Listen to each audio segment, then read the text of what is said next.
महाराष्ट्र की नगरपालिका चुनाव कहने भर के लिए ही स्थानीय रह गए। इस चुनाव में देश की राष्ट्रीय पार्टी बीजेपी, कांग्रेस और महाराष्ट्र की सभी राजनीतिक पार्टियों ने अपना सब कुछ झोंक रखा है। जो पार्टियां राज्य और केंद्र की सत्ता में गलवहिया डाले हैं, आनंद ले रहे हैं, वो इस चुनाव में एक दूसरे को आंखें दिखा रही हैं। हर कोई साबित करना चाह रहा है कि मुंबई और महाराष्ट्र का असली किंग वही है। वही पार्टी में टूट, राज्य की सत्ता से बेदखली और राज्य की राजनीति में सेंट्रल डेस्क से किनारे वाली बेंच की तरफ तेजी से बढ़ते उद्धव ठाकरे और उनके चचेरे भाई राज ठाकरे इस चुनाव में बड़ी जीत दर्ज करा के दिखाना चाहते हैं कि टाइगर अभी जिंदा है। राजनीतिक पारा इस कदर हाई है कि हमेशा शांत और अपने काम से मतलब रखने वाले मुंबई में राजनीतिक कार्यकर्ता एक दूसरे पर लाठी डंडा बजा रहे हैं।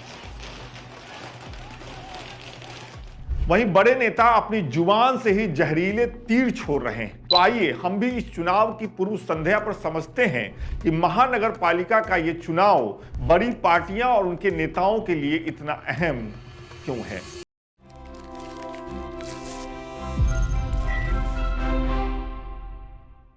29 महानगर पालिकाओं का पिछला चुनाव फरवरी 2017 में हुआ था, लिहाजा कार्यकाल 2022 में खत्म हो गया। कोरोना महामारी, ओबीसी आरक्षण विवाद और वार्डों में परिसीमन का हवाला देकर यह चुनाव टाला जाता रहा। लिहाजा 4 सालों तक नगर निगम का कोई चुना हुआ पार्षद नहीं था। सारे काम, सारे सरकारी काम बाबुओं के हाथ में थे। ऐसे में जब चुनाव हो रहे हैं तो सभी राजनीतिक पार्टियां पूरा दमखम लगाए हुए।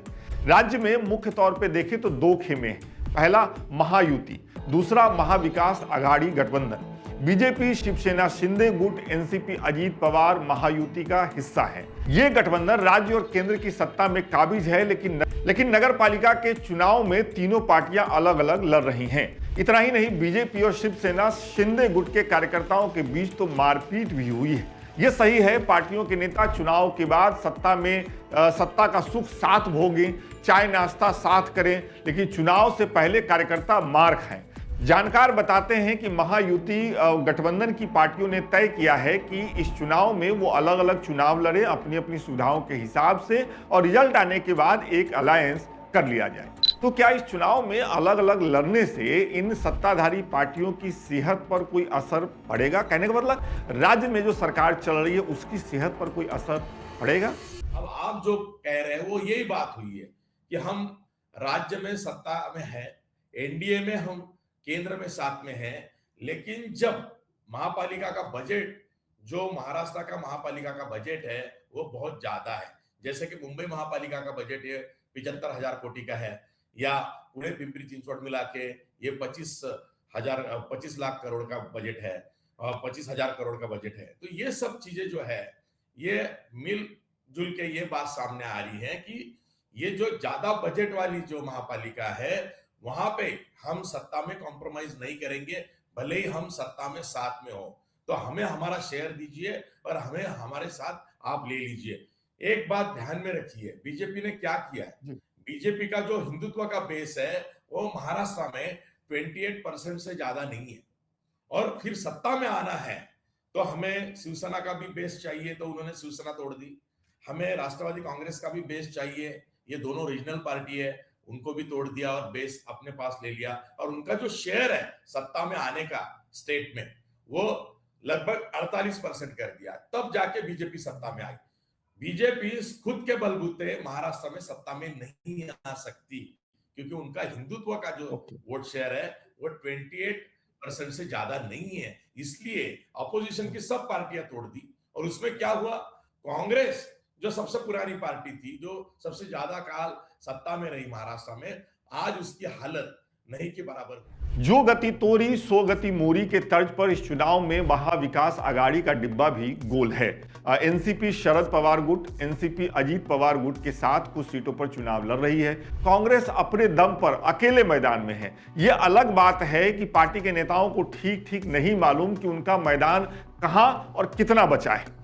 कहने का मतलब कि स्थानीय चुनाव में भी कांग्रेस का होना न होना उतना ही मायने रखता है जितना किसी अंक के पहले शून्य का लग जाना। शिवसेना उद्धव गुट राज ठाकरे के साथ मिलकर अपने आखिरी राजनीतिक किले को बचाने में लगी हुई है। इधर दांव पर अकेले उद्धव ठाकरे का सब कुछ नहीं लगा हुआ है। राज ठाकरे भी अभी तक राज्य की राजनीति में कुछ खास नहीं कर सके, लिहाजा ये चुनाव इन दोनों भाइयों के लिए अपनी खोई हुई जमीन हासिल करने का एक आखिरी मौका है। लोकसभा इनके हाथ से निकल चुकी है, राज्य की सत्ता से ये बाहर हैं। अब अगर बीएमसी में भी वापसी नहीं हुई तो हाथ और जेब दोनों खाली रहने वाले हैं।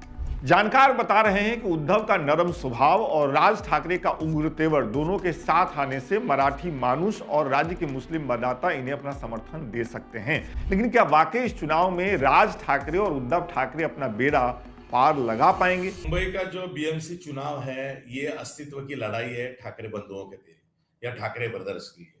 इसका कारण ये है कि मुंबई में ही शिवसेना स्थापित हुई, मुंबई में ही बढ़ी, और जो कोंकणी मराठी जो मुंबई में आया इनके लिए ये पार्टी बनी, और बाद में इसमें सब मराठी जितने भी मुंबई में आए ये इनके हुए।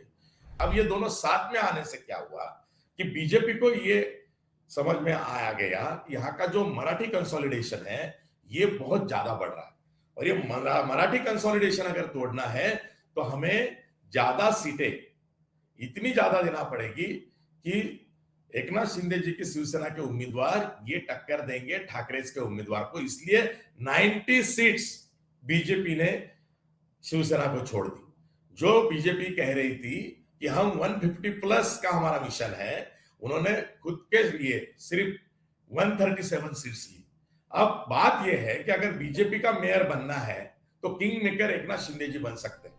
ये चुनाव महानगर पालिका का है, लिहाजा स्थानीय मुद्दे उठने चाहिए थे। गली नाली सड़क के मामले पर चुनाव होना चाहिए था, लेकिन ऐसा हो नहीं रहा है। हिंदू मुस्लिम, स्थानीय बाहरी और घुसपैठियों जैसे हवाई मुद्दों पर पूरा चुनाव निपट गया।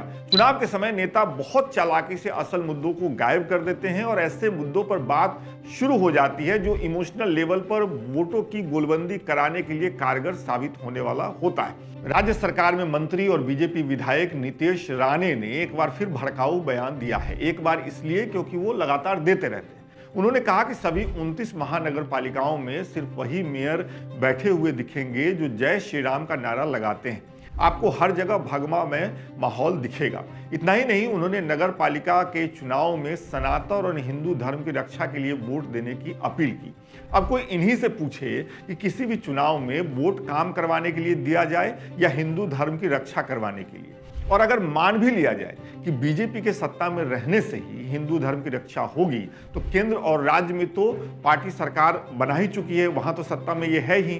फिर इन्हें इसी काम के लिए नगर पालिका में भी अपनी पार्टी के मेयर क्यों बनाने हैं? यही बात है कि जहां पे वाटर गटर मीटर पे यहाँ पे प्रचार होना था, यही चुनावी मुद्दे थे। क्योंकि आप अगर कॉर्पोरेशन के चुनाव लड़ते हैं तो मुंबई के असल मुद्दे कौन से हैं जो कॉर्पोरेशन लेवल पे मुंबई कर फेस करते हैं? Water gutter meter. आज मुंबई में यूनिवर्सल रेट नहीं है इलेक्ट्रिसिटी के, या इलेक्ट्रिसिटी के दाम ज्यादा है, अदानी की यहाँ पे पावर आती है, तो ये अलग से लोगों का कुछ अलग कहना है।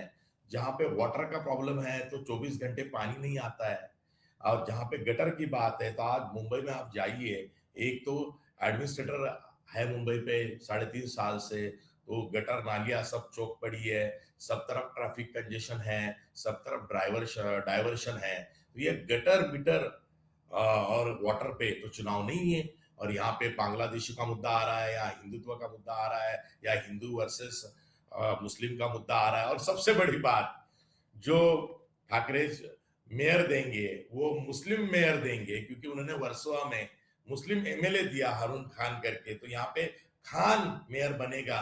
ये बात बीजेपी ने पहले उठाई। जो बीजेपी के नवनियुक्त मुंबई अध्यक्ष थे अमित साटम, उन्होंने ये बात उठाई। बाद में फिर जैसे आपने कहा कि नितेश राणे ये डर दिखा रहे हैं कि हिंदू खतरे में है, अब बोल रहे हैं मराठी खतरे में है, या फिर मराठी में से भी जो हिंदुत्ववादी है उन्होंने पहचानना चाहिए कि ठाकरे उनके नहीं है, बीजेपी उनकी है, क्योंकि आप हिंदू हो तो सनातन धर्म के हो।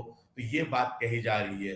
कहने का मतलब है कि बीजेपी अपने तरह से चुनाव लड़ रही है। तो अब ये पूरी रिपोर्ट आपके हवाले है, आप अपनी राय आने दीजिए और बताइए कि आपके हिसाब से बीएमसी चुनाव में किसका पलड़ा भारी है, और कब तक चुनाव के वक्त नेता हवाई मुद्दे उठाते रहेंगे और जनता इन्हीं मुद्दों के ब्लफ में आकर वोट देती रहेगी। बहुत बहुत शुक्रिया।